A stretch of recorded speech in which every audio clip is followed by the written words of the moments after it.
오늘 하나님께서 우리에게 주시는 말씀은 마태복음 22장 1절에서 14절까지의 말씀입니다. 함께 읽겠습니다.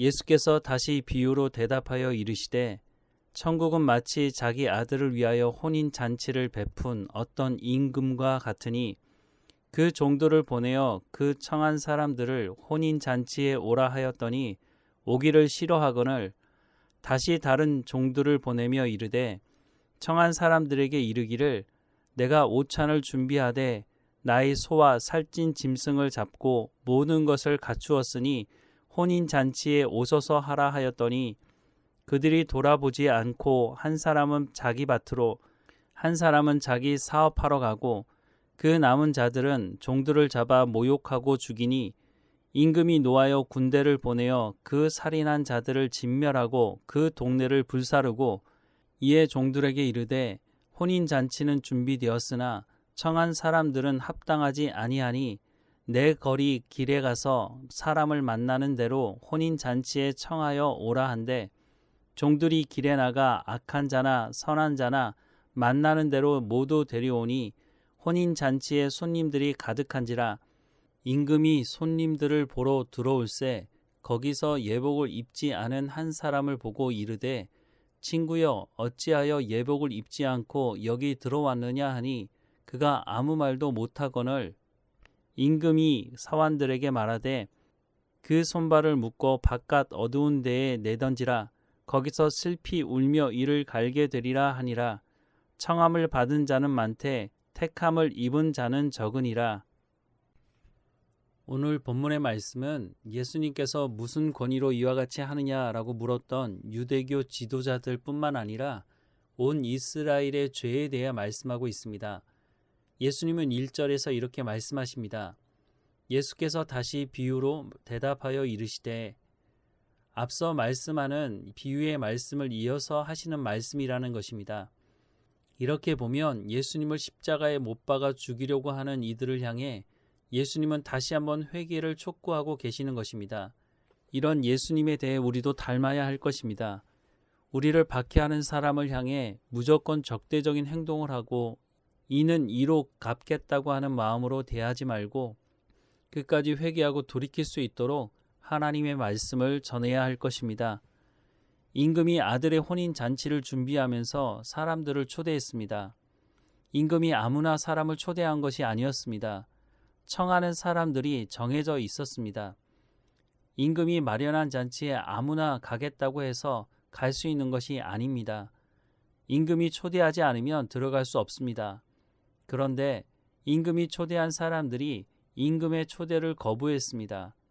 5절과 6절 말씀을 보면 그들이 돌아보지 않고 한 사람은 자기 밭으로 한 사람은 자기 사업하러 가고 그 남은 자들은 종들을 잡아 모욕하고 죽이니 라고 말씀합니다. 자신들의 눈앞에 이익이 더 중요하기 때문에 임금의 초대를 거부했습니다. 그리고 심지어 임금의 소식을 전하는 종들을 잡아 모욕하기도 하고 죽이기까지 했습니다. 못 가는 사정이 있을 수도 있을 것입니다. 그런데 지금 당장 오라는 것도 아니고 미리 시간을 주고 청한 것이었습니다. 그럼에도 불구하고 가지 않겠다고 하는 것은 임금에 대한 반역이라고 생각할 수도 있습니다. 왜냐하면 임금에 대해 모욕하고 소식을 전하는 사람들을 죽이기까지 했기 때문입니다. 이런 사람들에 대해 임금이 어떻게 했습니까?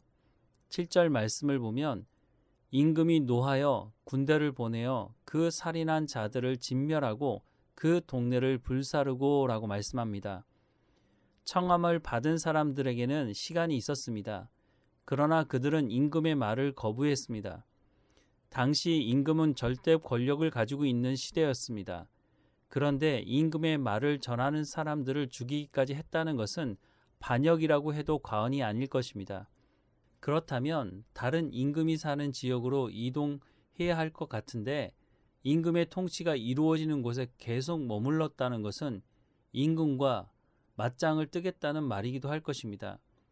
임금으로 인정하지 않겠다는 것이죠. 그렇다면 임금이 해야 할 다음 행동은 이들을 몰아내거나 죽이는 것입니다. 그들이 있는 한 그 나라는 평안을 누릴 수 없을 것입니다. 임금은 혼인 잔치를 준비했기 때문에 다른 사람들을 초청하라고 합니다.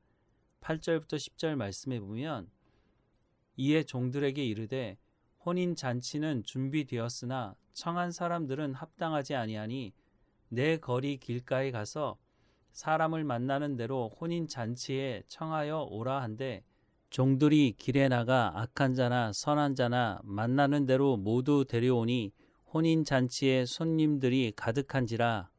처음 초대한 사람들은 이스라엘 사람들을 의미합니다.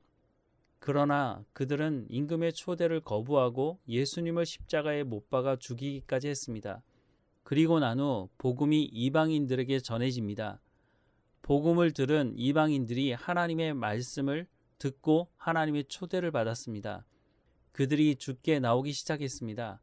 그런데 임금의 초대는 받았으나 이스라엘 백성들에게 열매가 없었던 것과 같이 똑같은 현상이 이방인들 안에도 일어나는 것을 말씀하고 있습니다.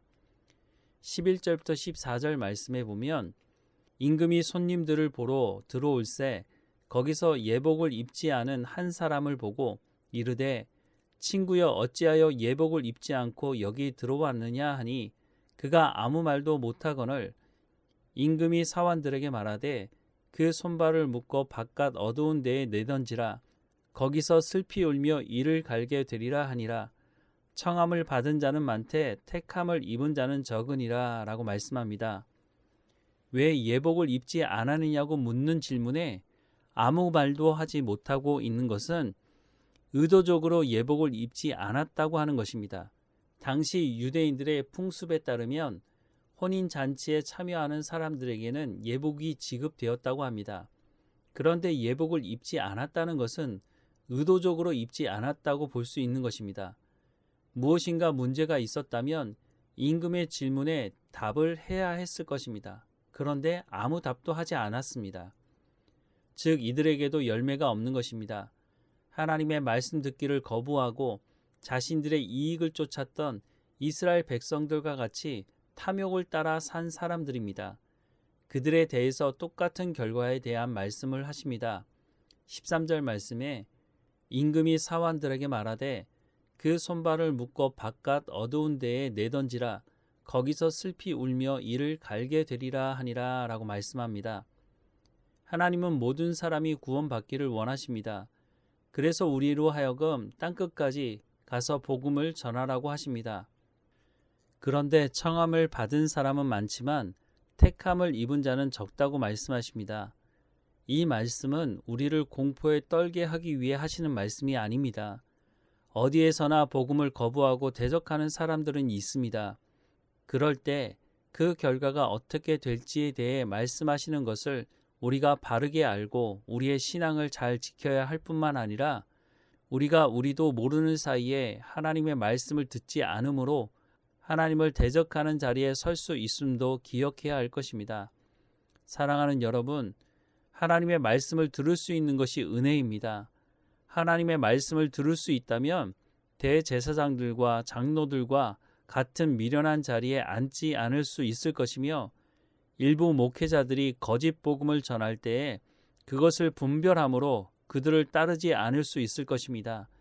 이미 우리에게 성경이 주어져 있음에도 불구하고 우리가 성경 말씀을 가까이 하지 않는다면 우리도 미련한 자리에 앉게 될 수 있음을 기억하고 늘 성령의 충만함을 위해 기도하고 하나님의 말씀으로 새롭게 된 새 사람으로서의 삶을 살아가야 할 것입니다.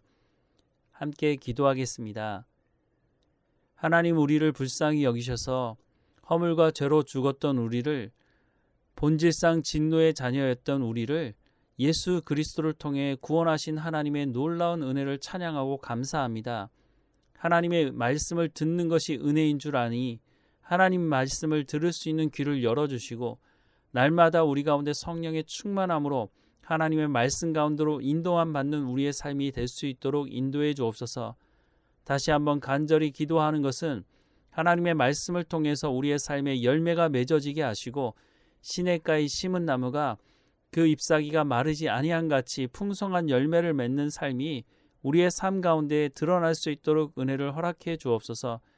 하나님, 우리 가운데 말씀하시는 그 말씀이 우리 가운데 하시는 약속의 말씀인 줄 알고 우리가 그 약속의 말씀을 온전히 믿고 살아가는 우리의 삶이 될 수 있도록 인도해 주옵소서. 오늘도 깨어있게 하시고 하나님과 동행하게 하실 하나님을 찬양하고 예수님의 이름으로 기도드립니다. 아멘. 하늘에 계신 우리 아버지, 아버지의 이름을 거룩하게 하시며 아버지의 나라가 오게 하시며 아버지의 뜻이 하늘에서와 같이 땅에서도 이루어지게 하소서. 오늘 우리에게 일용할 양식을 주시고 우리가 우리에게 잘못한 사람을 용서하여 준 것 같이 우리 죄를 용서하여 주시고 우리를 시험에 빠지지 않게 하시고 악에서 구하소서. 나라와 권능과 영광이 영원히 아버지의 것입니다. 아멘.